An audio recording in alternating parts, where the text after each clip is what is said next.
అంటే మీరు బాబాగా అంటే స్వామీజీగా ఉన్నారు, గురూజీగా ఉన్నారు కదా, మీరు అటువంటి పదాలు వాడొచ్చా అని అన్నది. ఖచ్చితంగా నాన్న, నీ ఎదుటి వాళ్ళని బట్టి నువ్వు ఉండాలి. అంటే గురువైనా సాధువు అయినా సరే మనకి వారియర్, మనకి విషయం ముఖ్యం అక్కడ.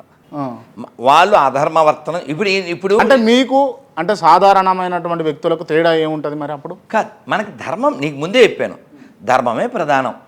అటువైపు వచ్చింది ఎవరు, ఎందుకు వచ్చారు, దాన్ని బట్టి మనం రియాక్ట్ అయ్యాం.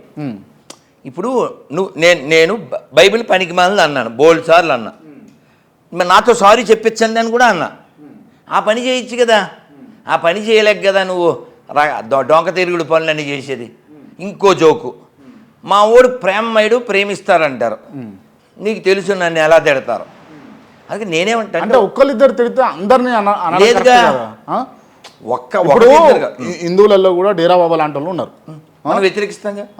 స్వామి నిత్యానంద స్వామి లాంటి వాళ్ళు ఉన్నారు, మనం వ్యతిరేకిస్తాంగా. మరి వాళ్ళ దాంట్లో కూడా క్రైస్తవ్యంలో కూడా కొంతమంది దొంగలు ఉన్నారు. అట్లానే అందరు దొంగలు కాదు కదా అంటున్నాను నేను. కాదు, క్రైస్తవే దొంగ మతం అంటుంటే, క్రైస్తవ్యమే బైబిలే పనికి మాలింది అంటుంటే